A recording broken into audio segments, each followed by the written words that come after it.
Yes, niza Open the creator Rwanda, the creator Imana nk'ibisanzwe. Iyi bayitara muka TV rero, murabizi tubagezaho ibiganiro byinshi bigiye bitandukanye, turabamanukira tukabagezaho ibitendo byagiye bigira ahantu bibera ahantu hagiye hatandukanye. Nk'uko muri kubona imbere ya screen za Ramuka TV ndi kumwe n'abantu babiri kabisa.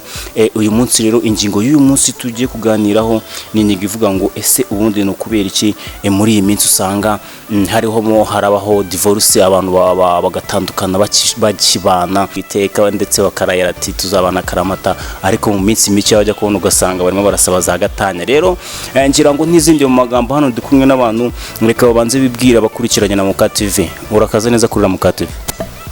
Murakoze, nitwa Ziyiminsi Chantal. Nawe bwira bakurikiranye na Muka TV uriwe. Nitwa Nsanzimana Eric. Ngira ngo mwabumvishije abantu ndi kumwe nabo hano, ngumva kabisa nko mwabonye bameze neza byahatari. Wenda reka twirasire ku ntego duta tugera vuba. Ese ubundi mu byukuri reka dutangire kuri sister wacu. Mu byukuri eko turimo turabona abantu muri iminsi barimo barakora ama divorce, bamaje gushaka nawe hadaciye kabira bagahita bakora divorce. Wowe ku giti cyawe ubona ni nk'ihe mpamvu nyamukuru ibitera? Biragoye cyane kuko muri iyi minsi usigaye usanga abantu kera hajyaga habaho urukundo. Muri iyi minsi uri gusanga abantu bakurikiye ibintu, ugasanga icyo ni kimwe, ugasanga abantu umuntu akurikiye imitungo runaka, gusanga umusore yabeshye umukobwa ko afite inzu runaka kandi niyo umuryango cyangwa se niyo inshuti ze, ugasanga hari ibindi bintu ari kumwereka bidahari aho abakurikiye bya bindi afite. Iyo agezeyo ntabibone, umukobwa asubirayo kuko nawe abafite abandi bamuteretaga kandi bari bafite ibintu, agatangira kuvuga ngo iyo nsanga runaka njyewe ntago biba bigenze gutya. Iyo ni impamvu ya mbere.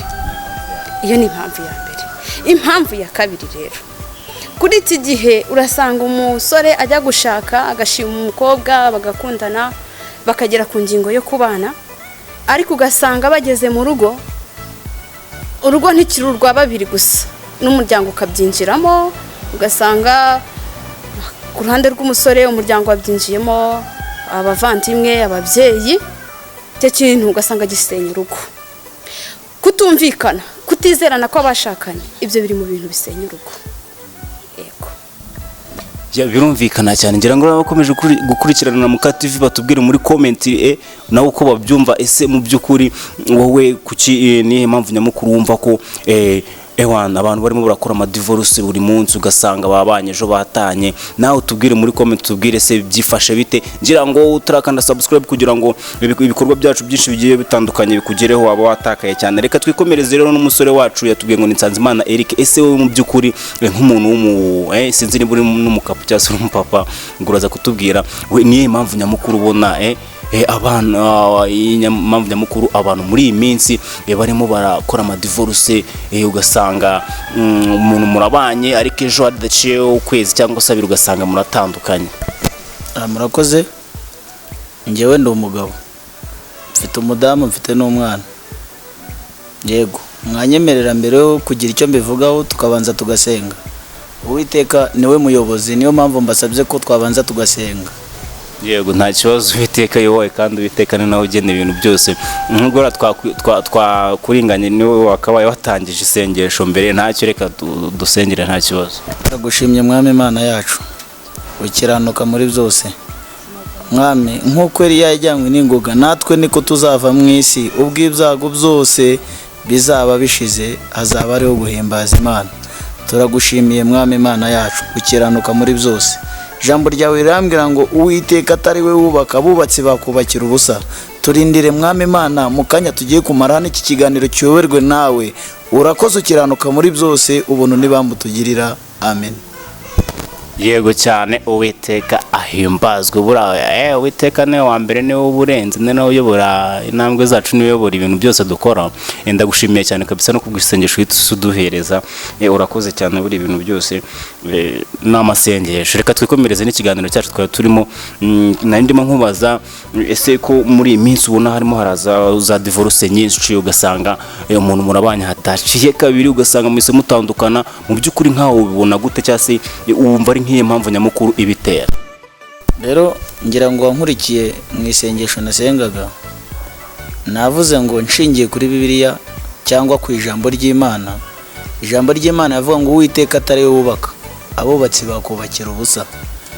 Ndagira nkumenyeshe neza ko Uwiteka atari mu bintu byawe, ntacyo wageraho, nta n'icyo wabona. Kenshi umusore cyangwa umukobwa iyo ajya kubana n'umusore ntabasha kugisha Imana inama, ahubwo akururwa n'amafaranga, agakururwa n'ubushobozi yabonye mu musore, nyamara nta Uwiteka umurimo. Rero ndagira ngo mbasabe cyangwa nkamwe mutumenyeshereze n'urundi rubyiruko n'abandi benda kubana, bajye babanza bagishe Imana inama, izabafasha mu rugo rwabo, izabafasha kubana neza, izabafasha muri byose. Numva ari icyo nakubwira.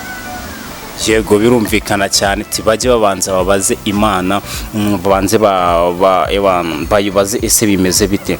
Wenda reka twikomereze ku ngingo yacu. Mu by'ukuri rero hari abantu benshi babyumva bigiye bitandukanye. Wenda wowe ushobora kuba wizerera mu Mana, birumvikana ukwizera ko Imana nyine ari bikora, ko hari umuntu usanga nyine we n'ubundi abikora atagendeye kuvuga ngo Imana ese wenda reka twite twinjira kuri ako kantu gatoya. Wantandukanyiriza gute kuba hari nk'umuntu runaka utekereza ko divorce ishobora kubaho kubera ko atagiye imbere y'Imana, kandi tuzi neza ko hari n'abandi bantu babaho kandi batanasenga kandi babanye neza? Njyewe rero mu myemerere yanjye cyangwa mu myizerere yanjye, hari indirimbo nkunda ivuga ngo ay'Imana y'ukuri komeza kunyobora, urancishe mu nzira zo gukora ibyo ushaka, ngo mwami kubaho nagufite bintera ubwoba n'amaganya, byabasha kungeza mu rupfu vuba. Icyo nshatse kuvuga ni iki? Ubundi utari kumwe n'Imana ntaho wagera, ahubwo gahunda ni ukwiroha mu rupfu kandi vuba. Igitumye mbivuga gutyo, njyewe ndi umukristo, nemera neza ndashidikanya ko iyo ufite Yesu mu mutima wawe nta kintu wamuburana. Urambwiye ngo hari abantu badasenga cyangwa se batizera Uwiteka kandi babanye neza n'abadamu babo.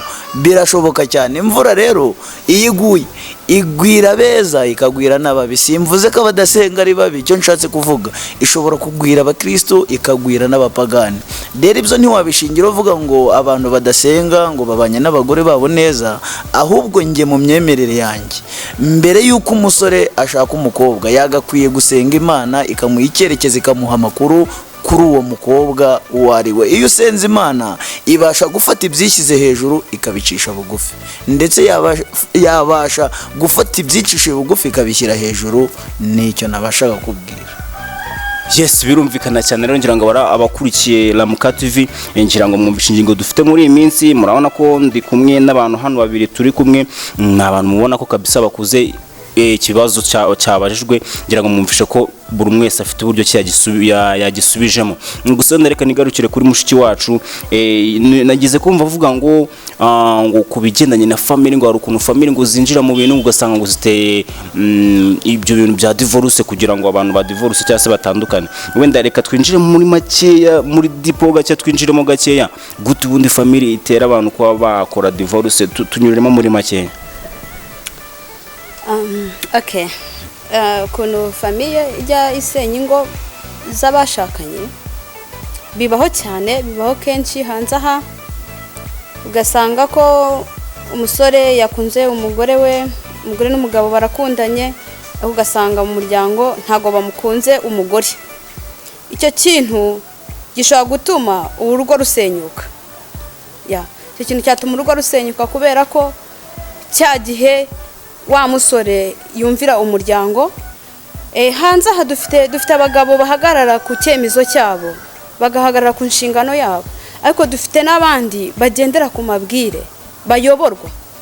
Rero umugabo iyo ayoborwa, kandi nagira ngo nkumenyeshe ko nkurikije ku byo mugenzi wanjye yavuze, nshingiye no ku byo mbona hanze aha, burya abantu batagira amakuru ngo basenge urugo rwabo baruragize Imana, kugira ngo iyo rwajemo akabazo gato cyane biragoye kugira ngo ibyo bintu babashe kubyumvikanaho cyangwa babishyire ku ruhande. Ariko iyo hajemo gusenga, burya iyo usenze hari ibintu Imana igenda yigizayo, hari n'ibintu igenda ihagutuza. Namwe ubwanyu mwashakanye iyo mwasenze mushyize hamwe, Imana ibaha imbaraga mukabasha kubana neza mu mahoro. Ariko noneho iyo mudasenga sasa rero, umwe ukumva umuryango ukujyana mu byawo, ukakubwira abasore bayoborwa n'imiryango, bayoborwa n'ababyeyi, ibyo bintu biri gusenya ingo. Kutumvikana kw'abashakanye biri mu bintu biri gusenya. Kare kose nibyo navuze, umunyarwanda yaravuze ngo ntazibana zidakomanya amahembe. Suko ingo z'abakristo katageramo cyangwa kadacamo, ariko iyo ufite Yesu mu mutima wawe nta kintu wamuburana. Iyo kabaye gato muraganira ati madamu niki cyakurakaje, arakubwira ati rero iyo ufite Yesu mu mutima wawe ugira guca bugufi, mukaganira iki kibazo mukagikansoringa kikanarangira, ugahanga amaso abandi uri kubona bagucaho. Ariko iyo ufite Yesu uravuga ati nasezeranye nawe akaramata, tubyaye tutabyaye, nta kureba inyuma, nta kureba abo mwiganye, nta kureba baguciyeho, nta kureba abo mukorana mu kazi, kubera ko ufite Yesu mu mutima wawe. Icyo nababwira, iyo utunze Yesu mu mutima wawe nta kintu wamuburana. Nibyo wacu yahoze avuga, Imana niyo muyobozi. Nibyo wumva nk'umuntu yashenye ngo kubera ngo sebukwe ngo cyangwa nyirabukwe cyangwa bashiki b'umugabo, ntabwo ari byo. Impamvu niyi, ntabwo ujya usenga ngo ugishe Imana inama. Mwabonye Yobu uburyo yahuye n'ibigeragezo, umugore akamuga ngo watutse Imana ukipfira, yamusubije ijambo ryiza aramubwira ngo navuye mu nda ya mama nzasubira mu nda y'isi. Byose byatanzwe, sinakikuraho kuba inyangamugayo. Icyo nababwira, iyo ufite Yesu mu mutima wawe nta kintu wamuburana. Murakoze. Yes, ngira ngo rero mwumvishe bagezaho byinshi bagiye bababwira impanuro zigiye zitandukanye. Wenda mbere yuko dusoza, ntago twasoza tudafashe decision cyangwa se wenda ngo mugire inama. Wenda buri muntu agenda agira inama, yaba umusore ubungu, hari abatarashaka, hari abakeneye gushaka mu minsi ya vuba. Ese wenda nk'umuntu utarashaka, sister wanjye wamubwira iki? Umukobwa utarashaka utegereje gushaka, inama namugira, hanze aha bazi ko ngo itorero runaka ngo niryo ngo risenga, ngo nibo bagira gute, ngo nibo bakora ibiki. Ariko ndabwira umukobwa uwo ari we wese, urwego arimo urwo ari rwo rwose, atitaye ku itorero asengeramo, mbere yo kujya kubaka nabanza amenye icyo ashaka. Mbere yo kujya kubaka nabanza amenye ikimujyanye. Hanyuma mbere yo kujyayo abanze yegera Uwiteka, abanza asenge, asengera urugo rwe agiye kujyamo. Hanyuma azahaguruka iwabo ayobowe n'Uwiteka, kuko Uwiteka niwe wubaka ingo zigakomera. Iyo yubatse birubakika, sibyo? Ntago yubaka ingo ziri ku musenyi, yubaka ingo zubatse ku rutare ko zitanyeganyezwa. Rero inama nabagira ni basenge, begera Imana, sibyo? Babanze basengere urugendo bagiyemo. Urugo ntago ari imikino, kubaka ntago ari imikino, nagiye ejo naje. Oya, urugo rubamo byinshi cyane. N'abakristo bajya barwana, bajya bagira utuntu bapfa mu rugo. Urugo rubamo utuntu twinshi cyane, ariko hamwe no gusenga Imana byose bikarangira, bikagenda birangira. Ikintu nabagira inama rero, nibasenge, biragize Uwiteka, ibyo bakora byose be kurebesha amaso, be guhanga amaso iby'isi cyane, ahubwo batumbire Yesu, kuko iyo watumbiriye Yesu byose birashoboka. Kandi tuzi ko Kristo niwe uduha imbaraga tukanesha. Nibatumbire Yesu, niyo nama nabagira. Njyewe nasanze muri Kristo ariho habamo imbaraga, nasanze ariho habamo byose. Ku giti cyanjye njyewe nasanze Kristo ariwe utanga imbaraga, kandi niwe wubaka ingo. Rero ku giti cyanjye nshingiye kuko mbibona nuko nabibonye, ndumva ariyo nama nabagira, nta yindi. yego ngira ngo murabyumvishe bashiki bacu bari kureba kino kiganiro bitewe iwacu kuri Ramuka TV, ngira ngo mwumvishe impanuro babahaye, waba uri guteganya gushaka, ngira ngo ino mpanuro n'umubyeyi aguhaye wayumvishe nawe uramutse uyikurikiranye koko wamugane, buriya ngo Uwiteka ngo yubahwe cyane kuko niwe mwungeri wacu, niwe uyobora intambwe zacu, niwe udukorera byose, buri utamufite nta kintu wageraho. Reka wenda tugere no kuri Eric nagira icyo abwira abasore bagiye gushaka cyangwa se bari kubiteganya, n'abatoya barimo bazabiteganya kandi bizabaho, nawe abwira iki nk'impanuro yabaha n'abagira impanuro yabaha. Murakoze. Inama nagira abasore benda gushinga ngo mbere yo kureba umukobwa ugatwarwa n'irari ryo kumva umukunze, banza umenye uwo mukobwa uwo ari we, kuko hanze aha ngaha umukobwa cyangwa buri muntu wese murabiza kwereka inyuma, ariko imbere ye kuhamenya biragoye, kandi umutima niwe wubaka urugo, ntabwo inzobe, ntabwo buranga, ntabwo igihagarara icyo cyubaka urugo, ahubwo umutima niwe wubaka urugo. Icyo nshatse kuvuga ni iki rero musore, wumva ugeze igihe cyo gushinga urugo, kunda umukobwa, numara kumukunda wiherere usenga Imana, ugisha Imana inama, izakuyobora mu nzira yawe. Navuze ngo umuririmbyi yaravuze ngo ay'Imana y'ukuri komeza kunyobora. Impamvu yari yirimbye, birashoboka ko uyu muntu wayiririmbye yari umusore, yareba akabona nta mahitamo afite, haracaho umukobwa umwe akumva aramukunze, uwa kabiri akumva aramukunze, n'uwa gatatu ahita aririmba ngo ay'Imana y'ukuri komeza kunyobora. Iyi Imana ikuyoboye inaguhitiramo, iyi Imana ikuyoboye iguhitiramo, kandi iguhitiyemo urugo rwawe rwubaka rwubakitse.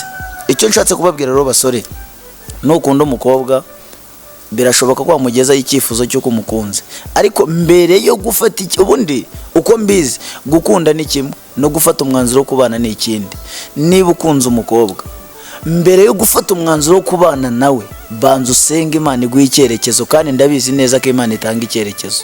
Nzi neza ko Imana itanga icyerekezo, kandi iguhaye icyerekezo ubana n'umugore wawe neza. Ibyo byose byo kuvuga ngo runaka yambwiye, runaka niwe wabigizemo uruhare rwo gutandukana n'umudamu, ntabwo ariko bimeze. Uwiteka yari hamwe nawe, ibintu byose bigenda neza. Murakoze. Yes, ngira ngo rero abwirwa benshi akamva nk'ibisanzwe.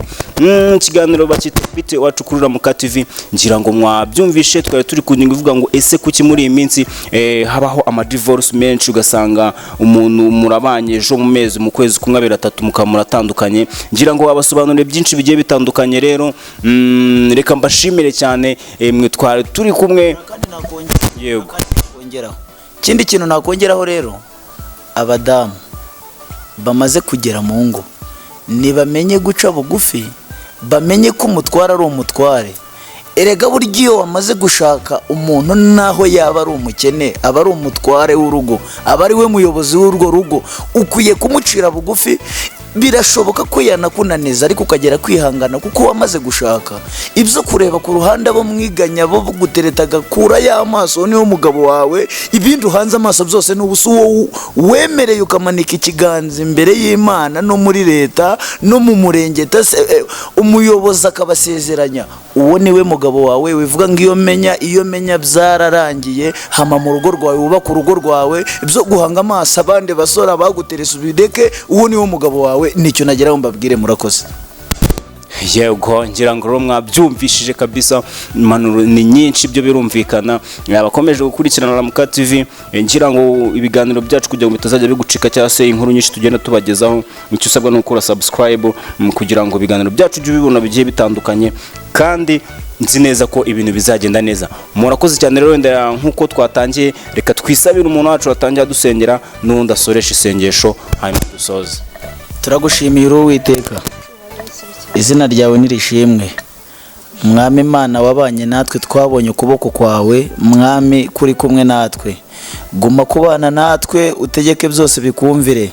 Mwami umugaragu wawe Eliya ari ku musozi w'i Karumeli, igihe Eliya n'abahanuzi ba Bayali bari bari aho bategereje kubona Imana nyamana warisobanuye, ngarangije ngasana igicaniro cy'Uwiteka. Mwami Imana, ngo abahanuzi ba Bayali bari bari aho ngaho ngo barasenga barakotsora ngo Imana yabo ntiyabasubiza. Ngo ariko Eliya ararama areba mu ijuru aravuga ngo niba ari wowe Mana, manura umuriro utwika igitambo gishye. Mwami Imana, tsinda imigambi y'abadayimoni iri gusenya ingo z'Umwami Imana, tsinda imigambi y'abadayimoni irimo gusenya ingo z'abera. Utsinde Mwami Imana imigambi y'abazima irimo gusenya ingo z'Abanyarwanda. Ahubwo kuko twamenye neza ko iyo wubatse birakomera, iyo wubatse Mwami birakomera. Guma wubakira igihugu cy'u Rwanda, wubakira isi yose, mu izina rya Yesu amahoro yawe abari yaganza. Turagushimiye ko ubanye natwe mu kiganiro kibereye ahangaha, ugume kuganza kandi utegeke mu izina rya Yesu, amen.